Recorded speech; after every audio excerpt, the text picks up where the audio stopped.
کیا اور کہیں اولئک الذین امتحن اللہ قلوبہم للتقوی کہہ کر ان کے تقوی کی گواہی دی اور کہیں واولئک هم الفائزون سے ان کا تعارف کرایا اور کہیں رضی اللہ عنہ ورضوا عنہ کی خوشخبری سنائی. آخر ایسا کیوں نہ ہو. نحمده ونصلي على رسوله الكريم. أما بعد فأعوذ بالله من الشيطان الرجيم. بسم الله الرحمن الرحيم. محمد رسول الله والذين معه أشداء على الكفار رحماء بينهم. وقال النبي صلى الله عليه وسلم أصحابي كالنجوم فبأيهم اقتديتم اهتديتم أو كما قال عليه الصلاة والسلام. یہ سچ ہے کہ خطرہ اغیار بہت ہے، یہ سچ ہے کہ خطرہ اغیار بہت ہے، پر کیا کرے صحابہ سے پیار بہت ہے. اس لیے صحابہ کے کھاتے لگ گیا جس کا خون. لا خوف علیہم ولا هم يحزنون. میرے واجب الاحترام قابل صدر احترام میرے ہم مکتب ہم مشن ساتھیوں اور میرے آنے والے معزز مہمانوں، السلام علیکم ورحمۃ اللہ وبرکاتہ. سامعین محترم، آج میری تقریر کا موضوع ہے عظمت صحابہ.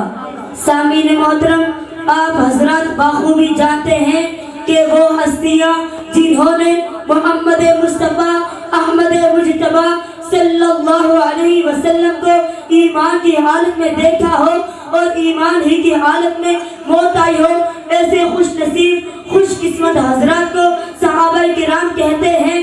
اور یہ بات روز روشن کی طرح صاف اور واضح ہے کہ صحابہ کرام رضوان اللہ علیہ اجمعین دین کی بنیاد ہیں، سچے اور پکے دیندار ہیں، رضا خدا کے طلبگار ہیں، رسول خدا کے تابعدار ہیں، دین اسلام کے وفادار ہیں، آپس میں مہربان اور کفار پر زوردار ہیں، دین اسلام کے سچے دائی علمبردار ہیں، دین اسلام کے اول پھیلانے والے ہیں. انہوں نے حضور اقدس صلی اللہ علیہ وسلم سے براہ راست بلا واسطہ دین حاصل کیا اور ہم لوگوں تک پہنچایا. یہ وہ مبارک جماعت ہے جس کو اللہ رب العزت نے اپنے پیارے نبی صلی اللہ علیہ وسلم کی محبت کے لیے چنا، جو بلا شبہ اس امت کا افضل ترین طبقہ ہے. علوم ان کے پاک تھے، علم ان کا گہرا تھا، نور نبی سے ان کا وجود منور تھا، جو حقیقت میں عملی قرآن تھا. سامعین محترم، توجہ میری طرف کیجئے. یہی وجہ ہے کہ اللہ رب العزت نے اپنے کلام مقدس میں صحابہ کرام رضوان اللہ علیہ اجمعین کی اس برگزیدہ جماعت کو کہیں اولئک هم المفلحون کہا، کہیں اولئک هم المؤمنون حقا سے متصف کر دیا اور کہیں اولئک هم الصادقون سے پکارا اور کہیں اولئک هم الراشدون کے وصف سے یاد کیا اور کہیں اولئک الذین امتحن اللہ قلوبہم للتقوی کہہ کر ان کے تقوی کی گواہی دی اور کہیں واولئک هم الفائزون سے ان کا تعارف کرایا اور کہیں رضی اللہ عنہ ورضوا عنہ کی خوشخبری سنائی. آخر ایسا کیوں نہ ہو. یہ وہی صحابہ ہیں جو زبان کے پکے اور قول کے سچے تھے، حیا کے پیکر تھے. انہوں نے اپنے نبی کی آبرو کی خاطر، اللہ تعالیٰ کے دین کی عظمت کی خاطر، اللہ تعالیٰ کے دین کو پوری دنیا میں پھیلانے کی خاطر اپنی بیویوں کو بیوہ کروایا، اپنی اولادوں کو یتیم کروایا، گھر سے بے گھر ہو کر، وطن سے بے وطن ہو کر پوری دنیا میں اسلامی پرچم لہرا دیا. سامعین محترم، میرے مدنی آقا صلی اللہ علیہ وسلم فرماتے ہیں اصحابی کالنجوم فبأیہم اقتدیتم اہتدیتم. میرے صحابہ ستاروں کی مانند ہے، اگر ان میں سے کسی کی بھی اقتدا کرو گے تو ہدایت پالو گے. ایک اور جگہ فرمایا جس نے میرے صحابہ سے محبت رکھی گویا اس نے مجھ سے محبت رکھی، جس نے میرے صحابہ سے دشمنی رکھی گویا اس نے مجھ سے دشمنی رکھی.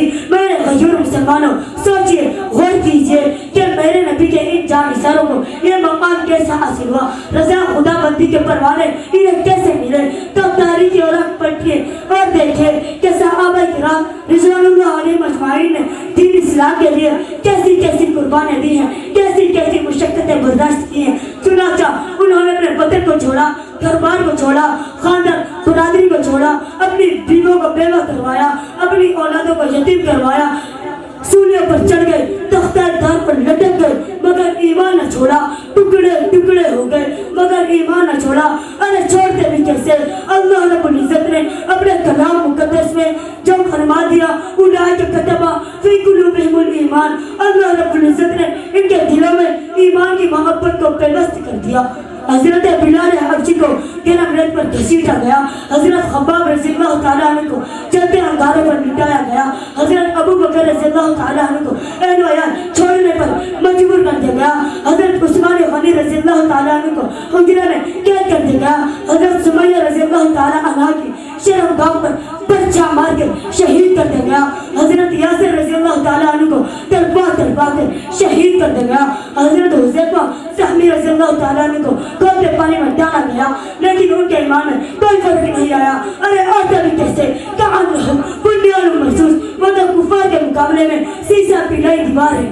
بزرگ صحابہ صفہ میں آنے والے میرے غیرت مند مسلمانوں, انہیں ہر طرح سے آزمایا گیا لیکن وہ ثابت قدم رہے. اور وہ ثابت قدم کیسے نہ رہتے؟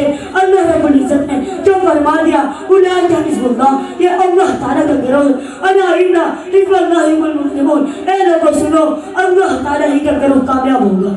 آج کچھ بدبخت صحابہ کرام رضوان اللہ علیہ مجمعین کی گستاخی کرتے ہیں. میں ان سے سوال کرتا ہوں, اگر صحابہ کے دلوں میں ایمان نہیں تھا تو بدر میں 313 کیوں گئے؟ اگر صحابہ کے دلوں میں ایمان نہیں تھا تو احد میں 750 کاری کیوں گئے؟ اگر صحابہ کے دلوں میں ایمان نہیں تھا تو حنین کے معرکے میں 12,000 کیوں گئے؟ اگر صحابہ کے دلوں میں ایمان نہیں تھا تو خیبر کی لڑائی میں 19,000 کیوں گئے؟ اگر صحابہ کے دلوں میں ایمان نہیں تھا تو انہوں نے اپنی بیویوں کو بیوہ کیوں کروایا, اپنی اولادوں کو یتیم کیوں کروایا, حویلیاں کیوں اجاڑی, مالوں سے کیوں خرچ کیا, اپنے آپ کو کیوں لٹایا, اپنے آپ کو کیوں مٹایا, اپنے آپ کو تلوار کے حوالے کیوں کر دیا؟ بلکہ میں تو کہتا ہوں سارے قرآن کا نچوڑ صحابہ ہے, سارے انبیاء کی سیرتوں کا نچوڑ صحابہ ہے, نبی رحمت صلی اللہ علیہ وسلم کی مکی زندگی کا نچوڑ صحابہ ہے, نبی رحمت صلی اللہ علیہ وسلم کی مدنی زندگی کا نچوڑ صحابہ ہے, نبی کے گفتار کا نچوڑ صحابہ ہے, نبی کے کردار کا نچوڑ صحابہ ہے, نبی کے اخلاق کا نچوڑ صحابہ ہے. اور میں تو ایک قدم آگے بڑھ کے کہتا ہوں, نبی کی ختم نبوت کا خلاصہ ہی صحابہ ہے. ارے تم تو صحابہ کے بارے میں باتیں کرتے ہو, صحابہ تو صحابہ تھے.